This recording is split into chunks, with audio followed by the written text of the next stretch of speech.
Norris. Good morning. My name is Jerome Post. I am the Director of Human Resources. I want to thank you all for volunteering or being told out of your assignment today. We do have an agenda in front of us, and there are a couple items that I will need to address on there.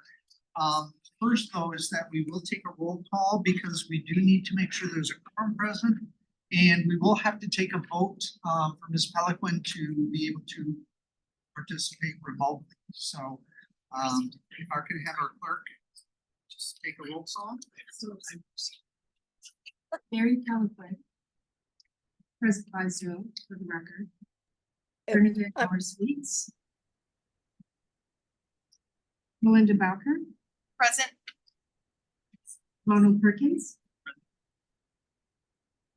Roosevelt Walters. Here. Will Priestley. Here. Dan Lindblad. Here. I do have a quorum, sir. Okay. And I would like to take a vote from the board members to allow Ms. Peliquin to be able to participate remotely. All in favor? Aye. Any opposed? Thank you, and welcome, Ms. Peliquin. Welcome, Thank everybody. you. Thank you. One other item on the agenda that I want to point out before we get to item 3 is that on item 6, for the good of the order, that will be the placement also for public comment. If we have anybody from the public that would like to speak, we will open it up at that time as well. So the first item that we need to take care of with the board is to elect a chair and a co-chair. Do we have any nominations for the position of chair? Anybody volunteering to be chair? And to be chair, we can lead the meetings from this point forward after I'll relinquish the meeting to you. And then any future meetings you'll be opening up and presiding. Okay, I would volunteer to be chair. Okay. I second. Thank you. Melinda Bowker has Yes. volunteered to be the chair. Any other volunteers? All in favor? Aye. Opposed? And Ms. Norris-Weeks, if we could have vice chair nominated as well, I'll let you take over. Do we have any nominations or any volunteers to be my vice chair? Got a hand on it. Okay, I Ms. think I- Peliquin, and I saw 2 here. So Mary and I'm sorry, Ron. Ron. So Mary and Ron have I guess both volunteered. Is there I guess so do we have a second for either Ron or Mary? I second Ron. You a second, Ron? Yes. Okay. Hopefully I'm doing this correct with the. if there's anything unusual, one of us will say something. You'll like, okay, yeah. So, okay, so Ron has nominated himself, second, by Roosevelt. And, so do we have a vote if you're, any discussion? And let's go for a vote. All in favor of, Ron to be the vice chair? Say aye. Okay, so motion passes. Ron, you'll be our vice chair. Thank you for volunteering, Mary. You're welcome. I'm sorry, it's a little hard to hear when there's a couple people talking, but that's fine. I got it. Thank you. All right, so Jerome, I'll have you help me out here, but it looks like next up is setting a schedule of dates for future meetings. Right, and if you take a look at the timeline that I proposed for the board as well as for the commission that will go in front of a conference session next week. I highlighted on my section anyway, there are 4 particular weeks in which we will need to meet. Item number 5, the week, well, we're doing that one right now, so never mind that. Item number 8, the Citizens Advisory Board will need to review the final draft of the recruitment brochure and the advertising list. This is presuming that the recruitment firm that we have engaged will have this ready by then. I'm fairly confident they will. They already provided me with a draft of the brochure content. So I'm quite certain we will have that ready to go by the week of September 9th.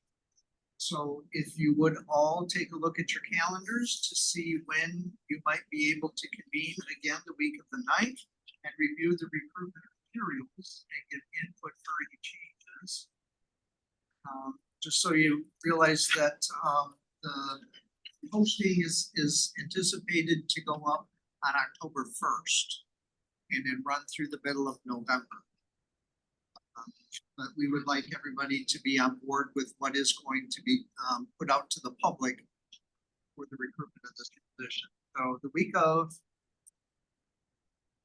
September 9th would be the week after Labor Day weekend. Depends on what day and what time. Is business hours, daytime better for everybody? Is evening hours, after hours, et cetera? I think when Carrie was putting together this meeting, she found that business hours seem to be more suitable than others, but let's hear from the board members if that is different. I'm wondering if, so since Thursday at 10 a.m. did work in the past, would we be able to do September 12th at 10 a.m.? Good. September 12th at 10. Now, let me give a little bit of input. Last year, when we conducted the city attorney search, the meetings were ad hoc and we voted when we next meet on each of the meetings. It didn't work very well because people's schedules didn't coincide. And we ended up having meetings that were scheduled much later than we anticipated or had hoped to. Mr. Walters remembers from that. I see him nodding. So if it's possible to just set Thursdays at 10 in the weeks that I've identified on the timeline, that would be very helpful. I agree. Madam Chair. So yeah, so I would make a motion that for the Can't week. make a motion as chair. Yes. Oh, yes, sorry.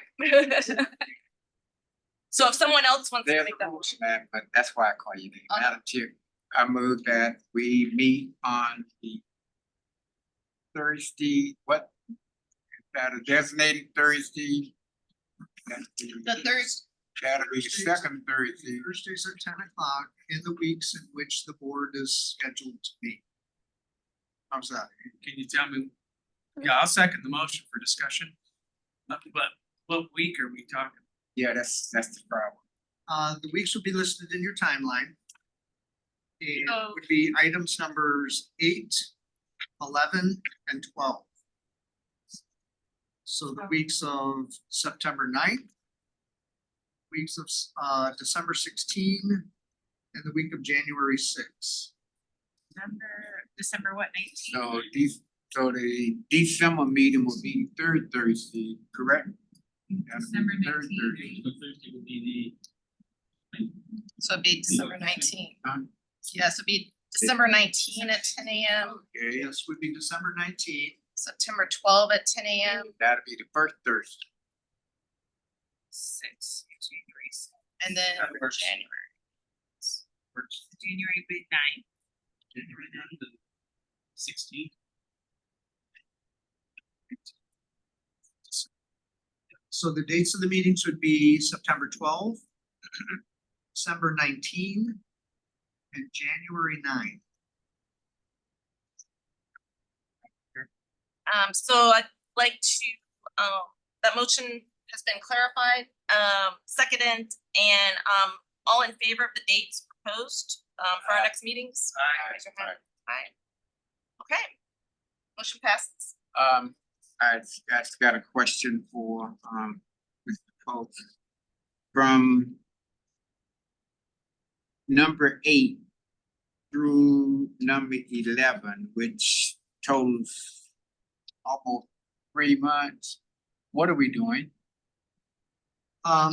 The search firm will be posting and actively recruiting candidates during that time, so there isn't much of anything any of us can do while they're doing that work.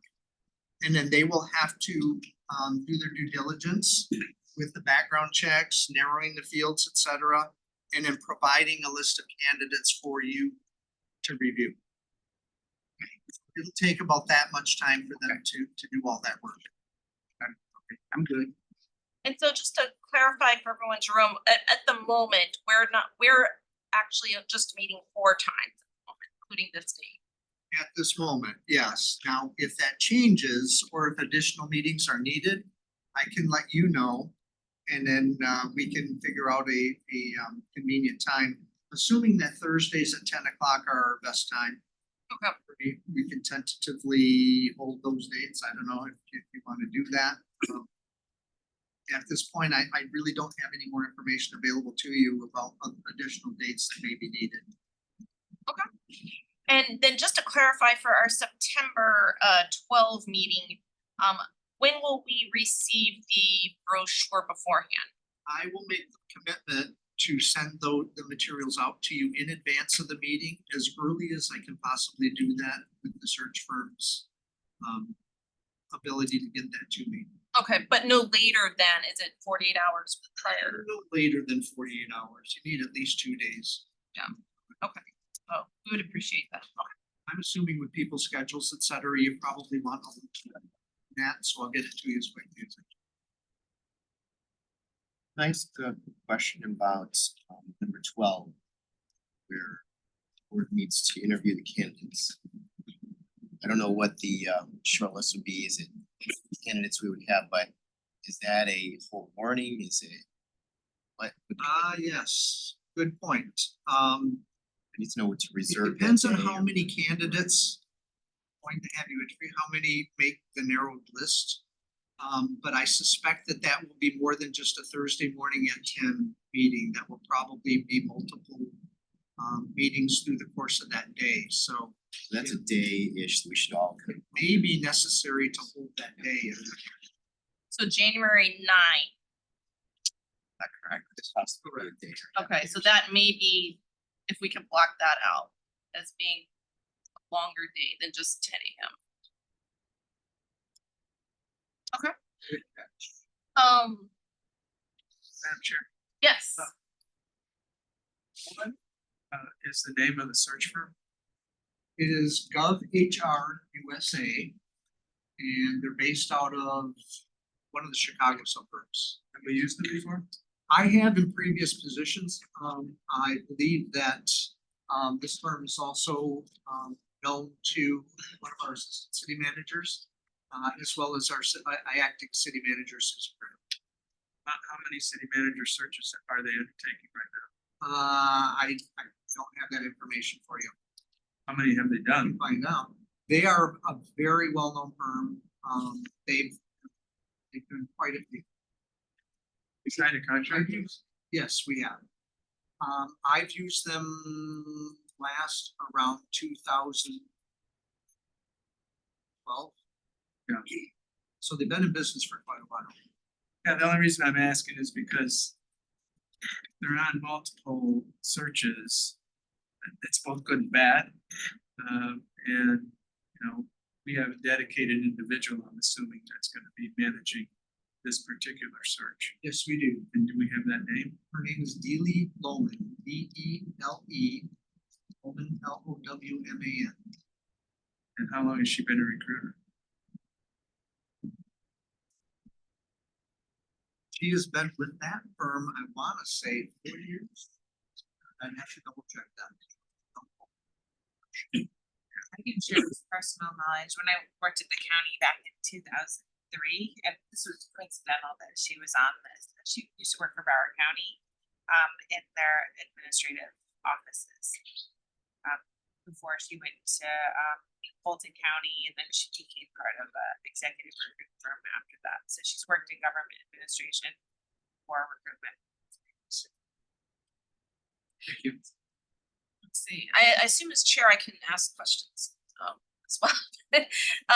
So our last search for our last city manager, I know that I believe we did a search for Chris Lagerbloom. I'm not, we did not. Okay, no, he was, okay. Last two were not searching. So when was the last year that we actually had to do a search? With Lee Feldman, and that predates me. 2011. Yeah, I was on that search. You were on that. So this would be But we didn't use this No, GovHR. Who did we use back then? you're out of Tallahassee. I think, I can't give you, I can't Okay. remember the name. Okay, Dan, but you were on that. Yeah. Video. And I'm wondering, Mr. Post, can you send us the contract, the contract that was signed with GovHR USA?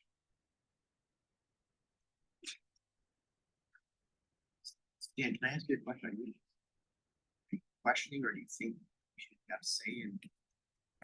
Oh, no, I just wanna know, they do all the procurement, I don't have a problem with that, but I just wanna know the background, expertise, experience.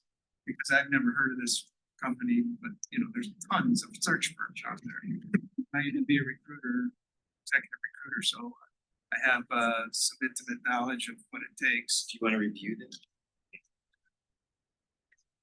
No, I don't second guess procurement.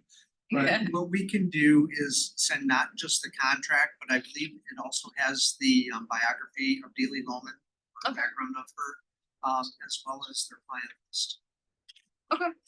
So, so we've kind of had some discussion after item 4, which was setting the schedule of dates for future meetings. I think there's some good questions.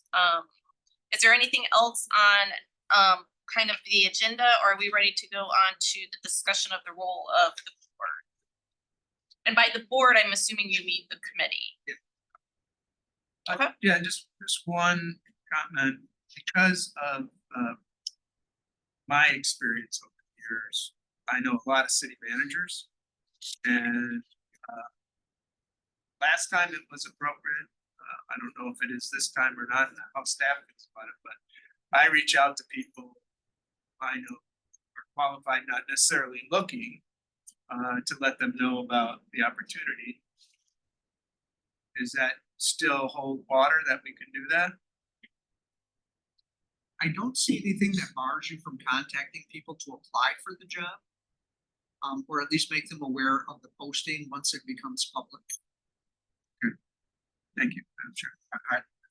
Madam Chair. Yes. I just, the only thing I would be concerned about, if you did more than notify them of the vacancy, I wouldn't be comfortable if you went into, especially if we already got resumes of other folk, that it be mentioned to whoever you're reaching out to. And I wish I knew a lot of city managers to reach out to, but I only knew those who work here and in the county. But I would appreciate the fact that anybody could reach out. Just be careful what you do when you reach out. So point taken, just as when we do reach out, that we not share any additional information beyond what's being shared with all candidates. Which will be in the brochure and the posting. The posting will go out after the brochure, I guess, is formalized. The posting will include the brochure. Okay. And that is tentatively scheduled for October 1st. And the only other thing that I wanna make sure that we're all, at least I'm assuming we're all aware, is that we've had kind of a revolving door of city managers, and there's some baggage there. And there will be people who will not want to apply until they know what the landscape looks like, meaning the election. And so I don't know how we're gonna navigate that issue. How do we, as a group, feel about answering questions regarding the revolving door issue? But it's a big issue. Yeah, I'm curious how, Jerome, your team, as well as the search firm are planning to handle, like Dan said, some of the rolling, kind of like there hasn't been a long tenure recently, but also events that have been in the news in the past, say 6 to 8 months about city manager. Well, one of the reasons that we built the schedule the way we did was to answer that question about the landscape and who is going to be on the commission. By the time we get the narrow list of candidates, they should know who is going to be sitting on the commission, who their bosses will be. Now, that said, to answer your question regarding the issues facing the city, that is typically done through the recruitment firm. Now, Mr. Lindblad's correct. A lot of these city managers have connections. They know each other. They'll talk. They know people here in the city who can give them information about our history, our culture, what's been going on. There's nothing illegal about providing that information. It's just a matter of staff knowing to project the city in the best possible light and be as positive about it. We're not the only city that has challenges. You know, we may have some that are unique to our city, but I think it's important for us to remind all the candidates that we do have a very strong staff, particularly along the executive level and the department heads that are tackling these issues on a regular basis and have been for, well, since the flood, at least since the flood. So I guess that really has to be done on an individual basis. Although the brochure will include some information about challenges facing the city. We don't want to whitewash things too much for the candidates either, so that they have misconception coming into the city or what they're getting into by applying for this job. So it's going to be a balance between being forthcoming with the candidates and honest with them, as well as assuring them they will have the support to meet those challenges. Does And that answer your question? yeah, no, I understand. I guess, so you haven't specifically gone into a lot of detail with, is it Delhi Lumen? Really, Dealy really moment. with some of the issues that came up in the past year. We have had a couple meetings, virtual meetings with her already. Actually, one with the full team at GovHR and then one with her specifically. All you have to do is Google the city and you will see a lot of the news items, particularly around the flooding issues that we had.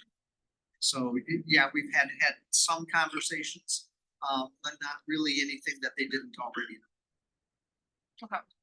And I guess that, you know, one key issue that I guess will be emphasized in the brochure at, you know, our current, you know, charter states that city manager must live in the city. Yes, I don't foresee that changing before we select city manager. So, they would be required to relocate into the city limits. Okay. Within a reasonable period, if they don't already. So essentially though, I did want to ask you, Jerome, for just a little more of an overview of the role of the board. I mean, we can see that, including this one, we have 4 meetings, with the week, with potentially a longer meeting on January 9 due to actually interviewing candidates. But I guess I want to make sure that we all understand, our role versus city staff's role versus search firm's role. I don't think we're trying to recreate the wheel, but we want to certainly function in our advisory capacity to the commission in the most effective way. Yep, my understanding from the commission was that they wanted members of the board to give input and to help them narrow down the list of candidates. They didn't have 20 candidates to look at. So to that end, I built the timelines so that you would have some input into how this position's being posted, how it's being advertised, what the important issues are that should go into the brochure, and the job postings, and get a good understanding of the advertisement sources that we'll be using. Typically, the recruitment firm, whichever one's being used, will provide a list of all of the sources that they post these positions at. And if there's are additionals that the board members think they should go to, or if they think there's some that may not be very productive for us. Some of them cost money, others do not. Some of them come with professional memberships such as ICMA that the city already participates in that may not cost a whole lot of money. So it would be for the board to give some input as to how the recruitment is conducted, give input into who the final selection of the candidates are. Now, around this whole comment or description of this item of the role of the board, I wanted to include the conversation about the fact that this is a public meeting. You are subject to sunshine laws. And for those of you, I think you're all pretty well acquainted with sunshine laws, but communicating amongst each other is not allowed. You would need to go through the chair or through me for whatever questions or comments or concerns that you have, and we can handle those for you. Thank you for that. Committee, Dan. She's first, she had her hand up. Oh, yeah, Mary, sorry, you had your hand up for. That's fine. And you might have covered this, Jerome, so I apologize if you did, but I was in charge of HR for Seminole Gaming and Hard Rock International, and prior to that, Atlantis and the Bahamas. So we recruited people from all over the world. That's just the way gaming and hotels work. But I one time years ago got very burned by hiring a search firm, and our legal department didn't catch that we could not bring in somebody else couldn't just post outside of that or outside of that firm. We couldn't hire somebody unless they were brought to us by that firm. So that's not going to be the case? Do I understand that's not going to be the case in this situation? Well, typically with situations like that, if somebody applies for the position without going through the firm, we would direct them through the firm. Now, can they go around the firm? Yes, it's not advisable. And any candidates who are worth their weight, I would suspect would go through the firm. I mean, that's how the posting will be directed for the candidates to contact somebody at that firm to apply rather than going through the city system. Okay, As a matter of fact, the city uses the applicant tracking system of NeoGov for all of our positions. This position doesn't necessarily have to be loaded into NeoGov, with the exception that we do need a requisition to fill it, et cetera, for technical purposes for our software system. But other than that, the recruitment should not be open to individuals coming directly to the city. Okay, so you being the HR department at the city will see everyone that does apply through the search firm. Right? Yes. Okay. Yes, ma'am. Thank you. All right, thank you. Thank you for that, Mary. Madam Chair, Yes, Dan. couple other questions that are popping into my head here. One is, so what I'm understanding is if they don't come through the search firm, they're not prohibited from being considered. And if we hired someone who didn't come through the search firm, we still got to pay the search firm. Correct. Okay, so it's a retained executive search, is what I'm hearing that. Okay. Okay. Is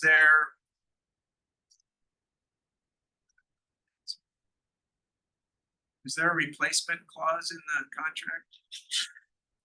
If they don't last for a certain amount of time. Right. Right. Good. No, great Oh, question. one other. Okay. Unrelated to the search firm, but part of our role, I think, is to gather comments, input from constituents, public, the citizens. Is that, I may have missed it, I didn't read this real closely, but is it in here somewhere? It is not in the timeline or the agenda, but you are correct. You are the representatives for city commission's constituents to gather from our public or our general public, our taxpayers. If in whatever role or capacity or how you want to do that, if people want to contact you to let you know what they're looking for in the city manager, et cetera, that's perfectly fine.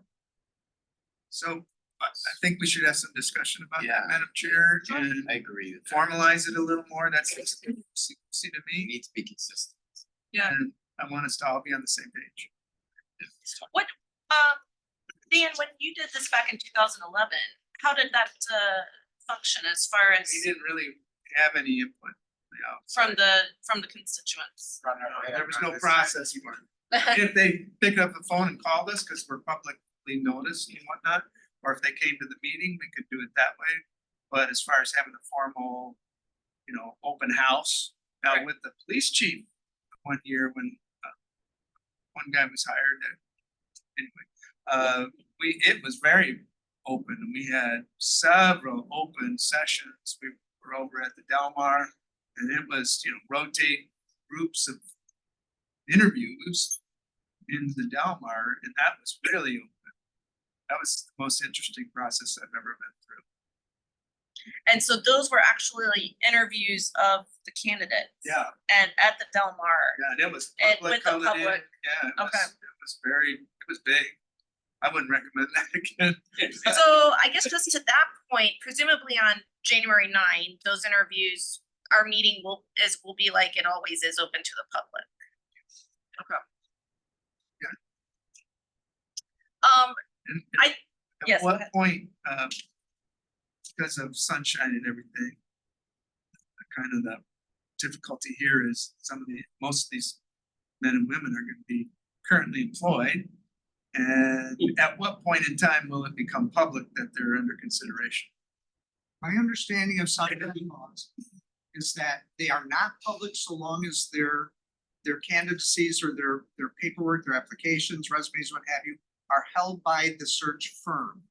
Once the search firm turns them over to either you or us, HR staff, then they're public information. Okay. So no, but back to your point, Dan, I guess, there's been discussion, in the past year about, residents being able to participate in certain processes, for example, charter revision board. But they want to know about what the charter revision board is doing, probably more than just the announcement of the specific meeting. So is there, I don't know if this is what you're suggesting, but is there an opportunity or probably should there be a activity by this committee where we perhaps more officially engage with the community? I don't know if it'll be a charrette or something like that, but I'd be seeking some of your advice on what other committees have done. Well, I've seen it done a number of different ways, including the process that resulted in the selection of a police chief, in which the city manager at the time really wanted a lot of public input, so he garnered together a lot of different public groups, from faith-based, from the business community, et cetera, even the union representatives and all that. So that is very detailed, very involved. I will tell you that in this process that we've developed or proposed, we do not have that piece built into it. We do, however, as a reminder, have a conference meeting with the commission on Tuesday, in which I'll be giving an update of the recruitment, what we've done so far. And we could certainly pose the question to them if they would like to have you reach out to the community and conduct, whether it be charrettes or other public meetings.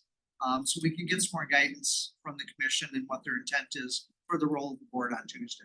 But it says it, Madam Chair, right in the ordinance or piece that was approved to create us, is that we gotta get citizen input, community input. So for us not to is a big mistake.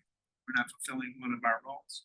No, I agree. So I think that how we get community input, and I guess, this committee is made up of a candidate or a member appointed by the mayor, each commissioner. And then we have Mary as president of the Council for Lauderdale Civic Associations.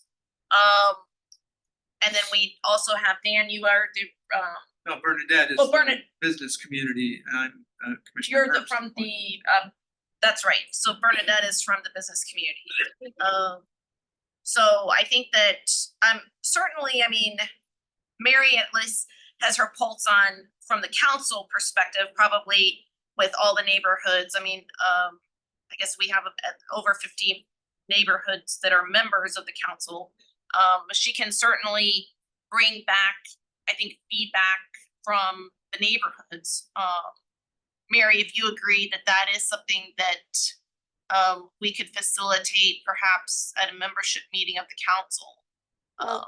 I think absolutely, you know, I think it's certainly gonna be important to all the neighborhoods, the city manager, and I mean, we can go, I can bring it up, you know, it can be discussed at every meeting between now and January 9th. I had to look and see when that was, so, yes, absolutely.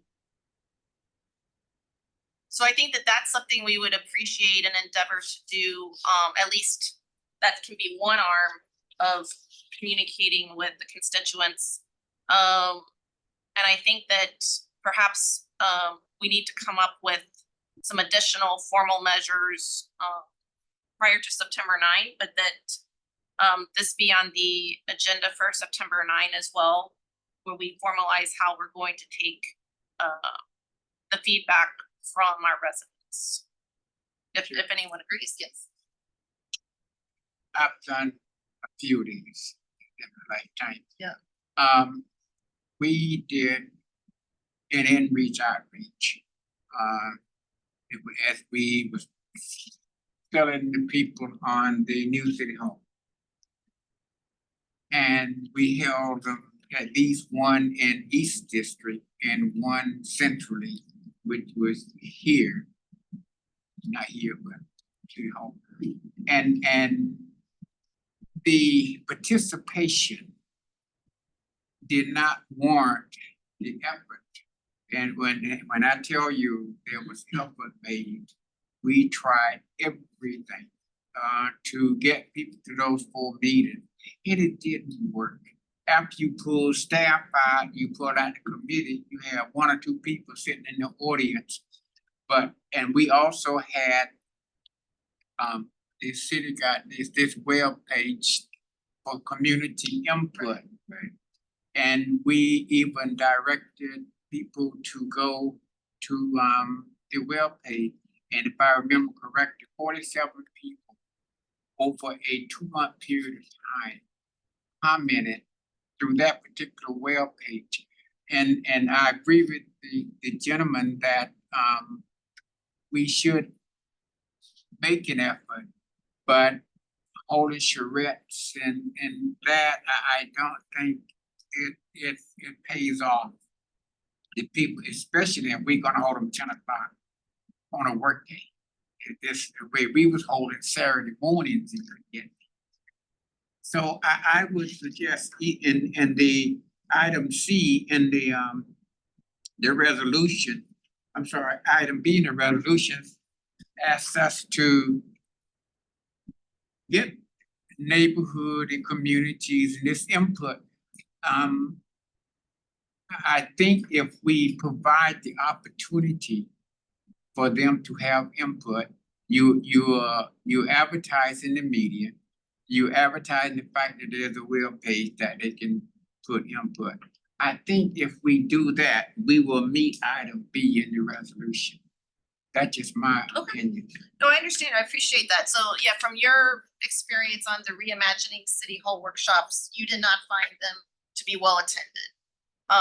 And so you feel that maybe having a virtual component such as they did with giving input onto a form may be an idea we could consider. Earl. I just want to say, we just built a city hall. So we're currently working up there. And not to get involved in it, but we never did anything like that.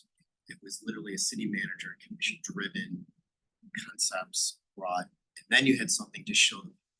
To show up blindly and give input on something without a concept, it does completely backwards.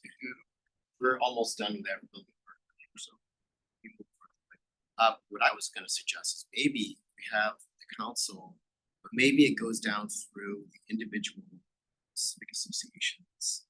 And maybe we have them send out questionnaires. That's how we get consistent feedback. Yeah. We could compile that, they can talk about it, tell individual things, maybe they have a questionnaire or something that we all could standardize. We assemble that, then we have a tangible thing. It's tough to get people to show up. Nobody is. So something that's consistent, it's uniform, spread out to each one of the associations. That's my suggestion. I like that as well, like we're continuing the idea of working with through the neighborhood associations. Of course, not everyone in the city is a member of their neighborhood association, but we do reach a lot of people that way. I think Earl and I were probably both selected because we're presidents of neighborhood associations. So, one thing I do a lot of is advertising city, like this meeting will be advertised in the future to our membership.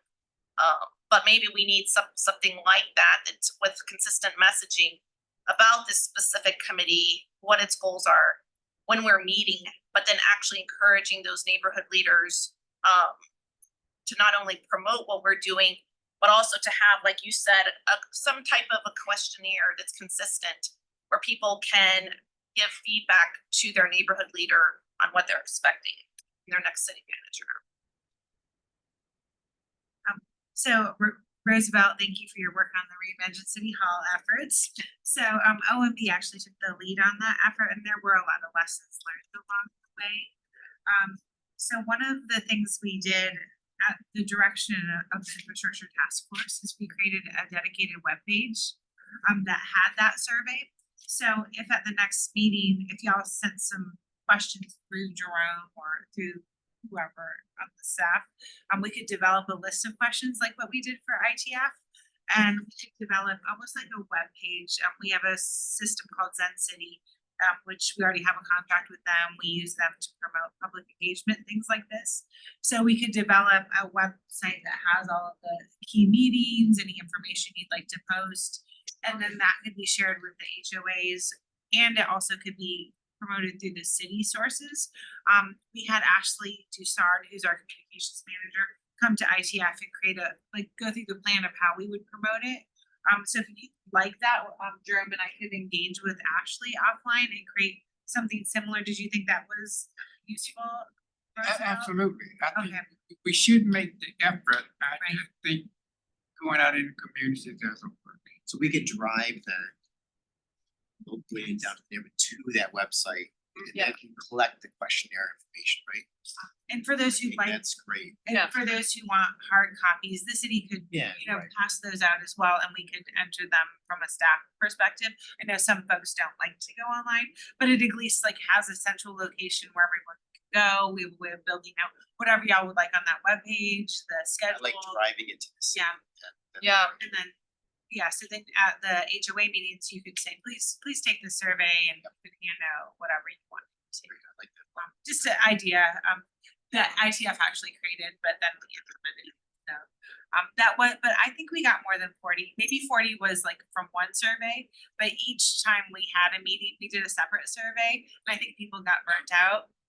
I think by the end, we got 40 responses, but at the beginning, we got more responses, but each topic had its own survey.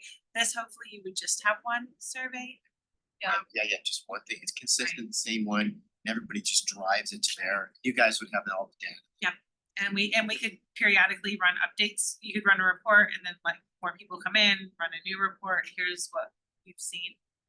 Yeah, I think this is a great idea. I'm curious, Laura, how quickly do you think this site could be up and running? Nice. Well, so we could have the site up and running with the dates by the time you meet again in September.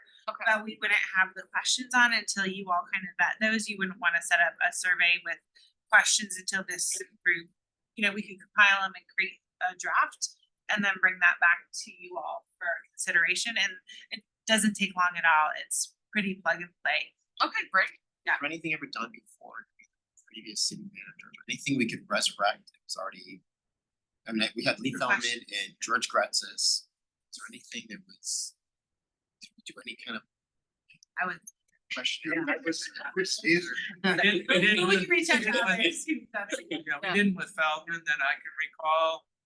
I wasn't involved with Fritz's hiring, so I can't speak to that. The other one, there was tons of input for the police chief. Yeah. That was insane. So I really like that idea if we can move forward with the website, because I think what you're hearing is we want to all be as transparent and actually known to the residents as possible. We don't want, you know, any of the criticism that we were just a small committee off to the side, that people didn't know we were meeting. We definitely want to be out there, so that people know what our role is, that people know this is what's going on with the city manager. It's such an important position within the city, and I think that once people are aware of things, they start to embrace things, and they really start learning about what's going on. So I think would be great. And then I guess if you guys could put together a couple of draft questions that would be in the survey, and then or if you think, I think that we'll have enough time if we go over those on September 9th. If you could send them out beforehand, of course. Yeah. But yeah, before the meeting. And then if we could finalize and approve those questions at the September 9th meeting. And we can send you all a link through Jerome to the Reimagine City Hall website, so you could kind of see what the format is. So then you would have a chance to see like how we use that, and then you could react a little bit to see if there'd be anything you'd suggest. You can individually provide just me with, or Jerome or whoever with input. We'll probably have OMB do it just because they have the experience now doing I'm sorry, it. what did you say? Office of Management and Budget. Oh, We'll- OMB, okay, we'll probably gotcha. just ask the Yeah. OMB to do it because they have all the history from doing that before with the Reimagine City Hall, and then Ashley, right? And then maybe once we have that going and we have the kind of branding and like the look of it, can our efforts and our meetings be also advertised on social media?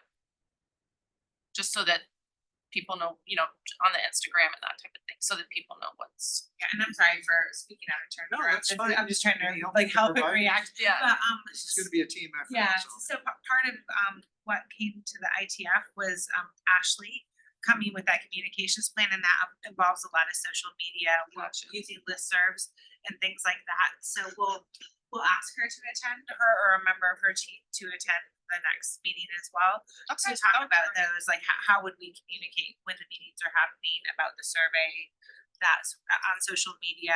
And they were Ashley was able to come back to the ITF to be like, everybody opened it, like nobody came, but everybody opened this communication.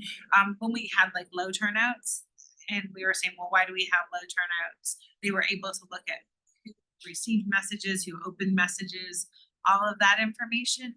And the takeaway was people knew about it and they were participating as they wanted to participate. Okay. So, but we'll be able to provide similar information. And just a point of order for me in general, is the public allowed to speak on each agenda item if they wish to? Yeah. Okay, I mean, if Members of the public can speak to any agenda. item. any agenda, okay, no, I just wanted to clarify Anything that. on it. Okay, all right. So any other committee, any other discussion on our role and what we've discussed about community outreach at this moment? I think those are great points.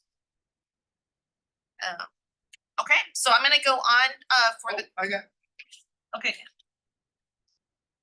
There's so many. Do we have any exit interviews from previous administrations? Do we do that at all? when you say exit interviews, you mean for the city managers that have left? No.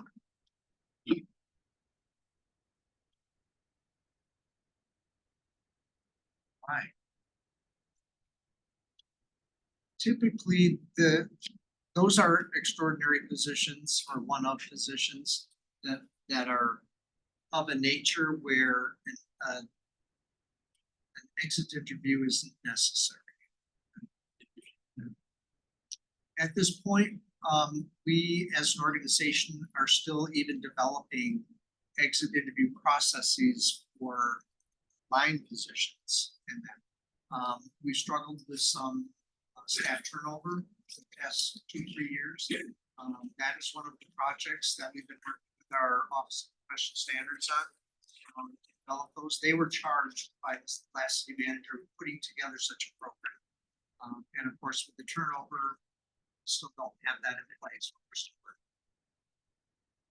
Madam Chair, the only reason I bring it up is because I found it essential in my 40 years doing what I do to have exit interviews And when I have left organizations, I have written documentation of my comments and thoughts about what's left, what should be priorities.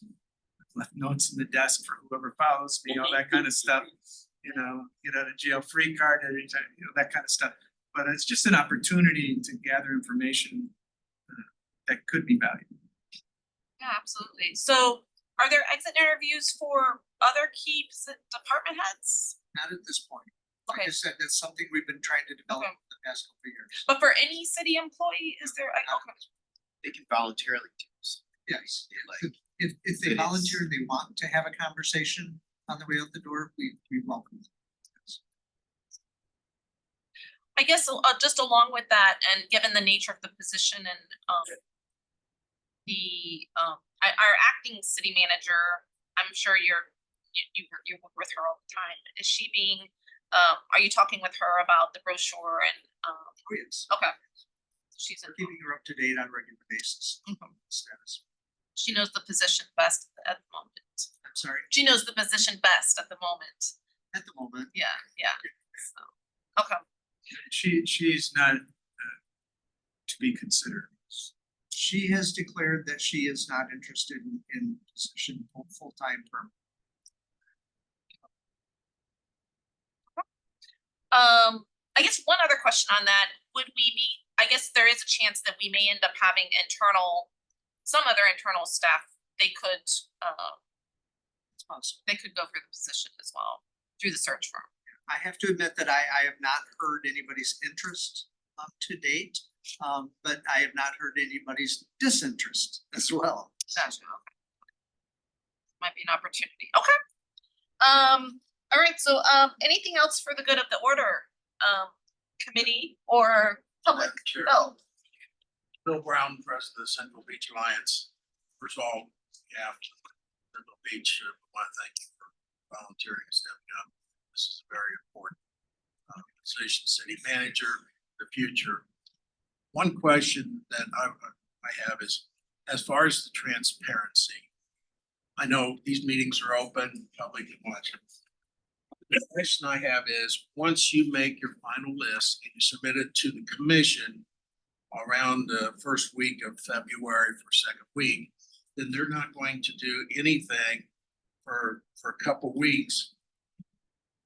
Well, then they go to the conference meeting to interview the list of candidates at this committee. Is there anything that precedes them, prevents them, the individual commissioners, to meet one-on-one with those candidates where it's not transparent to the public? For commissioners, one-on-one? Yes. As far as I know, there's nothing that prevents them from meeting. Now, they're not allowed to share any of the information that they gather from their conversations with the individuals, Unless it's in a public setting. unless it's in a public setting.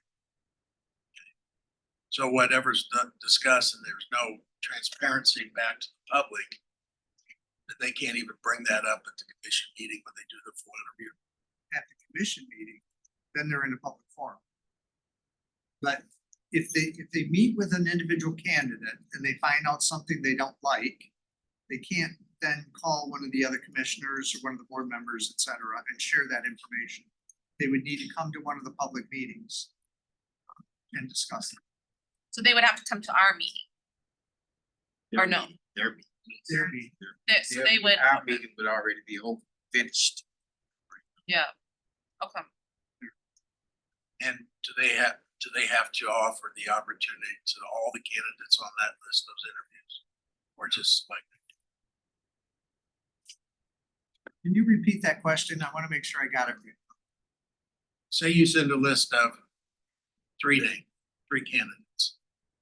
A commissioner, I'm a commissioner, I want to meet, I see the names, I say, well, I'd like this person, I want to meet one-on-one with this individual and discuss it further. I have that meeting. Then do I have to offer the same opportunity to the other two candidates? No. So at that point, there's not a lot of transparency. And I think it would be important for this committee to encourage total transparency with all the commissioners through this process. Thank you. All right, thank you, point noted, Bill, thank you for that. Before, we adjourn, I do wanna point out that I've been, a little bit, negligent in explaining who everybody is. at Yeah, I the was gonna ask. table. Who are all these people? Please. We have Kristen Milligan. She is my Deputy Director of Human Resources. Nice to meet all of you. She often sits in on meetings that I'm at or takes my place in meetings in case I'm not able to make them. But she is a very capable and competent person that will fill in for me if need be in the future. And we have our representative from our third party minutes. And I'm sorry, you'd have to repeat your name. Karen with Prototype Inc. reporting the meeting. So should be recording. it, Producing, providing my the company minutes. produces the minutes, correct? And we have our tech representative on the end, sir. Jerry with the clerk's office. And Carrie Arthurs. Carrie Arthurs is the liaison that resides in the Human Resources Office. She is our senior admin assistant that will be helping us schedule meetings, putting together all the logistics of the meetings. And she could be a communication source for you as well. But generally, if you have issues or something, you can send them directly to me. I gave you all my business cards. Mary, sorry I didn't. You weren't here for me to give a business card, but I think you have my contact information, right? I know how to get a hold of you. Thanks. I'll be happy to be the contact person. Thank you for that, Jerome. Having said that, I think actually, Carrie, yes. I just got a phone call from Bernadette Norris Weeks. She wanted to apologize. She was on a flight that got rerouted and she has just landed. Okay, That's why she's absent. thank you for that update. So having said that, I think maybe we should actually just do a quick committee introductions as well, since we're slightly familiar but not totally with each other. So I'll just start. My name is Melinda Balker. I was appointed to this committee by Mayor Trantalis. I've been a resident of the city for 13 years. I've been fairly involved with the community, particularly with regards to the Downtown Fort Lauderdale Civic Association. I've been a president of that association for the last 5 years. I'm also on the council board with Mary Peliquin acting as treasurer. And for my paid work, I'm a CPA. So Roosevelt, you want to go ahead? Okay, name is Roosevelt Walters. I been around this city in and out, except for my 7 years of playing war games for about 64 years. So I've seen a lot of change and been involved in a lot of change. And I want to declare this because I violated my teaching by my grandmother. I normally sit in these meetings and I don't say anything because my grandmother said you only learn when you close your mouth. And so I've learned to say, yes, that is true, because when you're talking, you don't learn anything. And I normally don't talk. So when I'm sitting over here not saying anything, don't think I'm angry. It's just that I'm trying to learn. I serve on, I don't know how many committees throughout the city and the county, probably somewhere in the neighborhood of about 20. My wife said I didn't quit work, I quit getting paid to work. And so I enjoy working to make things better for everybody. I don't get involved in sexual things. I don't get involved in racism. I will fight them, but I don't reach out and just get into it. And I've enjoyed working with almost all these folks over one committee or another. And I'm glad to be here. And hopefully when we hire this city manager, he'll stay, he or she. Well, we're glad to have you. Thank you, Roosevelt. Earl? Sure, thanks. So my name is Earl Frisley. I'm a professional engineer for a license in the state of New York and Florida. And I worked in private practice in New York, and I came to Florida to start working in government. I worked under Floyd Johnson, George Gretzis, and Lee Feldman as engineering design manager. Did a lot of the beach projects downtown 2nd Street and renovated some of these parking garages. Things like that. So I worked for the city of Fort Lauderdale for maybe 12, 13 years. I can't remember. A little stint in the city of Delray, and I'm currently in the city of Sunrise as the capital projects coordinator. And we maintain 3 water and sewer utilities. We just built the city hall, we built a bunch of buildings, renovations, parks, whatever it is. And in the city of Sunrise, they currently have city managers, licensed professional engineer, assistant city manager is a licensed professional engineer. And, so we have a great team over there, and we don't have half the issues that we have here. This is a resort plus a community. So this is a big deal to me, and I was appointed by Commissioner Sturman. I'm the president of the Lauderdale Isles Civic Association, and so I just want to say I'm very grateful to be here, and I'm hoping we can find somebody that can grab the ship. And I think that the city needs different environments. I know that I've worked in 3 cities now, and it changed the environment, turned it around, it used to be a positive place. And I think the turnover is somewhat reflective of that. So I'm gonna be looking hard for somebody to come in and help us out. This is one of the greatest places on the map, and we just need a city that's gonna reflect that, and a great place for everybody to work. So that's what It's great. Thank you, Earl. Appreciate that. Dan? Yeah, I'm Dan Lindblade. I'm the president and CEO of the Greater Fort Lauderdale Chamber of Commerce, appointed by Commissioner Herbst. And I've been at the chamber for 17 years. I'm That's laughing fun. because the useful life expectancy of a chamber exec is about the same as the That's a city great manager. It's 5 years. But I've thoroughly enjoyed it. Before that, I ran the Realtor Association on 26th in the 90s for about 6 years. And loved Fort Lauderdale, moved out of here to run the Realtor Association in Kentucky State, Commonwealth. And when I had an opportunity to move back, I really wanted to come back here to South Florida because this is the place I love. As I said before, I served on one city manager search committee. I served on the large group for the police chief and former executive recruiter. Fantastic. Great to have you.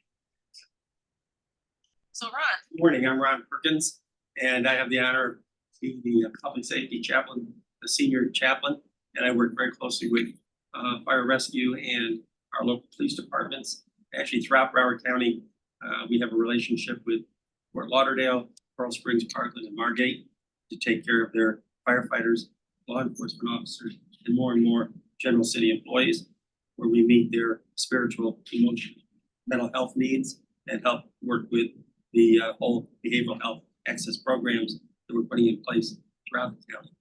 So it's an honor. My wife Karen and I relocated here from Delaware a little over 20 years ago, and moved our technology company down here, and hopefully I'm on my third and last career.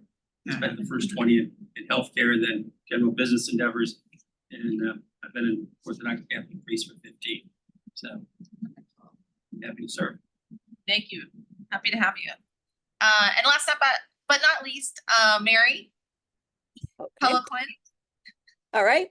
My name again is Mary Peloquin. I'm the president of the Council of Fort Lauderdale Civic Associations. I feel like I've been president for a decade, but I think it's just a couple years now. I'm also on the board of the Coral Ridge Association where I live. I've been the president of that association, I think twice, actually 3 times. And I'm also on the Parks, Beach and Recreation Board for the city of Fort Lauderdale. Those are all volunteer positions. I really enjoy them. I do get paid 0 for those. So before I got into my civic life, my career was in human resources. When I first moved to Florida in 1984, I got hired by Resorts International, who owned casinos in the Bahamas and Atlantic City. And at a point, that owner of that property died young. He actually lived a little too hard. And I had many unusual bosses over the year that purchased the island, one being Donald Trump, one being Merv Griffin, and then we had a South African entrepreneur who purchased the island and turned it into what's now known as Atlantis. So it was a challenging career in that I lived here in Fort Lauderdale, I had about 500 employees here. At the end of the day at Atlantis, I think there were almost 5,500, 6,000 employees. So it was a challenging scenario.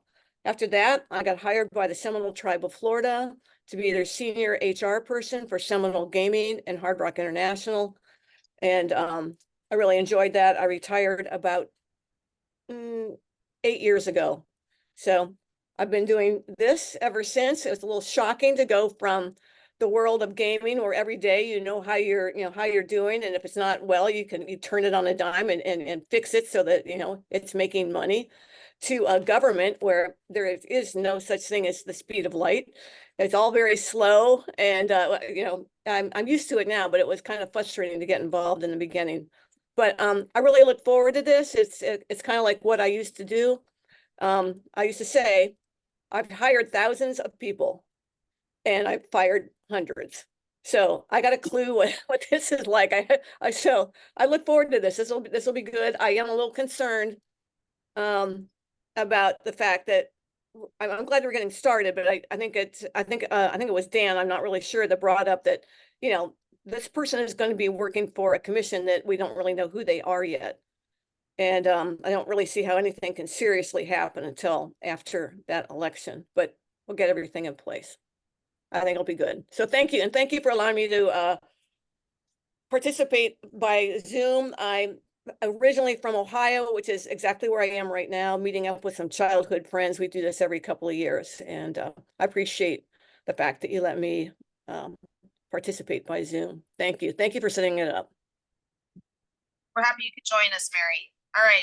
Well, so at our next meeting, we'll hear from a little more from Bernadette. I think that's the only person we're missing. All right. Any final thoughts for good and welfare? Madam Chair, what is our policy on going to be moving forward on remote attendance? I think that's a good question. And We'll have to follow the guidelines provided by the state, and I can get those from the city clerk's office and distribute them to you as well. and what are those? What do the guidelines generally say? I can summarize my understanding from the advisory board. I believe each person has the option of 1 time per year attending remotely if the board has a quorum in person. So you have to have an in-person quorum. The in-person quorum can vote to allow somebody to attend remotely once. And I think on the second time, there's like certain criteria that you have to meet where it's like an illness or, so there's criteria if it's more than 1 time, but it's really only once per year that you can attend remotely with the in-person forum. But there's a policy we'll share. Can you deal with the voting of Zoom? So because you have to have an in-person forum, you first have to establish the in-person forum.